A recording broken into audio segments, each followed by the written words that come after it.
and the other one is chasing him. And Kirk will not surrender the guy seeking sanctuary. And Frank Gorshin is the one who's chasing the other one.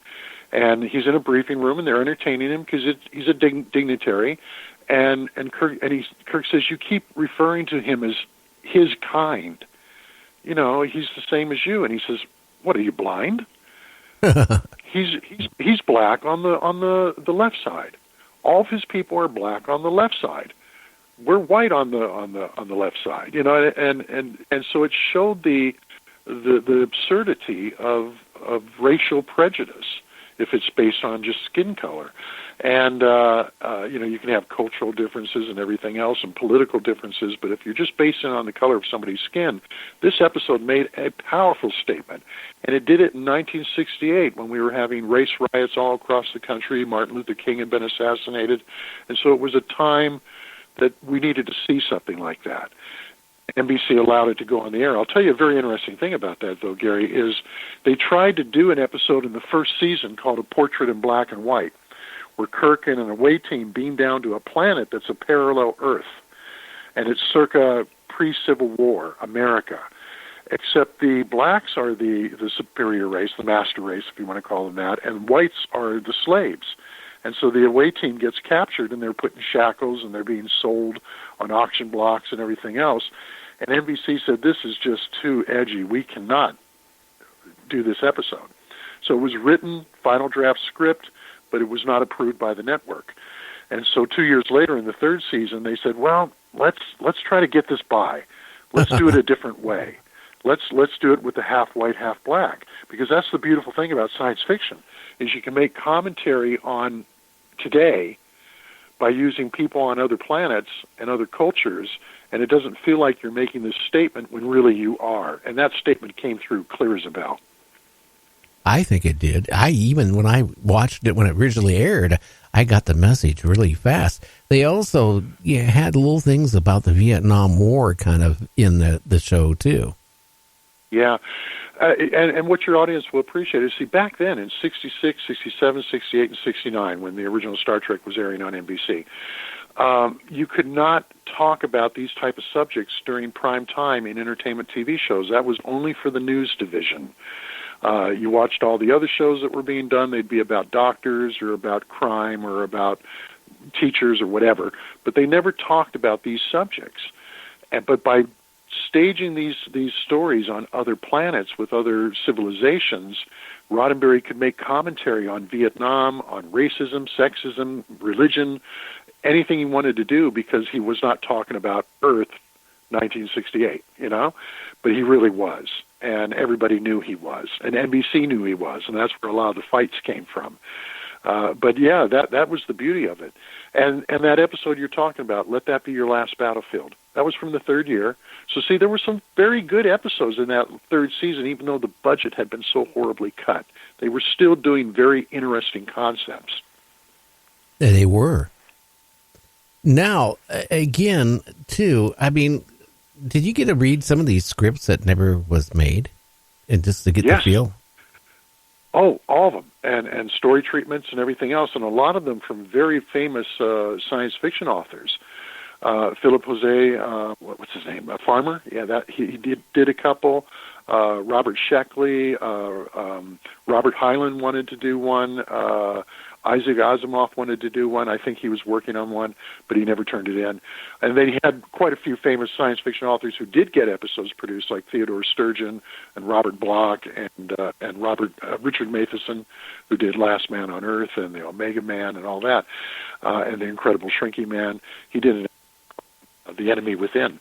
But there were a lot of scripts that Roddenberry was bringing in a lot of famous, and Harlan Ellison, of course, did one, but he was bringing in a lot of famous science fiction authors, but they were writing stuff that just couldn't be made on a TV budget or could not pass the NBC censors. So I read all these scripts and story treatments, and I talk about them in each volume of the book, the episodes that did not get made that year, in a chapter called The Voyages That Never Were. And I put in excerpts from the scripts and the stories and everything else, so you get a good sense of what they were trying to do but not being able to do, either because of budget or censorship. Interesting. Now, changing the subject, what do you think is the new series that's coming out, Picard? Well, I haven't seen it. I don't think it's out yet, is it? No, it's been little trailers, bits and pieces to it. Yeah. See, I love the original Star Trek, and I worked briefly at Next Generation. I worked at Star Trek Continues, which was the original Star Trek as far as we were concerned. And I went in and pitched stories at Voyager and Enterprise, and never did pitch for Deep Space Nine, but they called me in for the others. And they're all good, and I would watch periodically. I would see certain episodes. I remember with Voyager that it hadn't even premiered. They screened the pilot, and I was one of the ones who was called in to see it. And then I pitched some ideas, but they didn't take any of them. But they should have. I just feel that I feel that each show has been not quite as good as the one before. Because one thing that we can credit NBC for is they wanted Star Trek to be action-adventure. NBC had never done a sci-fi, but they wanted to get into the sci-fi game because Voyage Beyond the Sea and Lost in Space was beating them in their time periods. So they brought in Roddenberry, and they wanted to work with Lucy, the golden girl of CBS. And that's why Star Trek got on. But they wanted to lean it more towards action-adventure. And when you see their memos to Roddenberry, they're always trying to say, let's quicken up the pace, let's get to more action, let's get Kirk with the girl, let's do these things, let's not get so heavy into the science fiction, and stay away from Vietnam, please, and things of that nature. Well, it benefited the show, because even though there was some great stuff that didn't get on the air that would have been terrific if NBC had allowed it, but what's great about that original series is it's got a really great pace to it. It's got that action-adventure pace, and the characters are flawed, so you have lots of conflict between the characters, and that's where the best drama comes from. So you got to give NBC some credit there, and you see some of the memos from Stan Robertson, and you go, "That's a good idea," and it's great he sent that memo to Roddenberry because that worked very nicely. So they were the villain in one way, but Stan Robertson and NBC also made some very significant contributions. When did Roddenberry become a figurehead? In what way? Well, on the shows. Day one. Okay. Because he had done a series before Star Trek, a couple actually, but the one he's most known for is called The Lieutenant, which he produced and created, which took place at Camp Pendleton during peacetime. It was a story about Marines and during peacetime and the things that go on in the base. And he did an episode called To Set It Right that had Nichelle Nichols in it, and it had, what was the other actor? He guest played in an episode of Star Trek, and he later went on to be in Land of the Giants, a black actor. And Dennis Hopper was in it. It was about racism in the military. And NBC didn't want to air it. They thought it would offend people. And so Roddenberry, when he would decide he was going to do another show after The Lieutenant, he wanted to do this series where he could talk about these issues. He wanted to be a Jonathan Swift of modern-day television. And so that's where that all came from. And and you read these books and you see his memos are brilliant as he's guiding every episode. And his rewrites of these episodes are very good. He would really take a script and he would just punch it up and add stuff into it. So he was the visionary behind Star Trek. And during the third season, he kind of pulled back because they put Star Trek into the death slot, Fridays from 10 to 11. The network was determined to kill it. And so he thought, well, I'm not going to wreck my health working, 16-hour days and working weekends, rewriting scripts, if you're going to put it in a slot where it's not going to get an audience and it's going to die. So he kind of pulled back and he wasn't contributing as much. And so that's another factor where the third season suffered a little. But everybody else was working as hard as they could, and there's a lot of great episodes out of the third year. But yeah, between the budget and him backing off a little bit, it did suffer a little. But he was the visionary behind Star Trek. And in the new books that I just did, that take care of the 1970s, Volume 1's out, Volume 2 will be out in a few months. They show you the making of the animated series. They show the making of the aborted Phase 2 Star Trek series, his pilots from that era.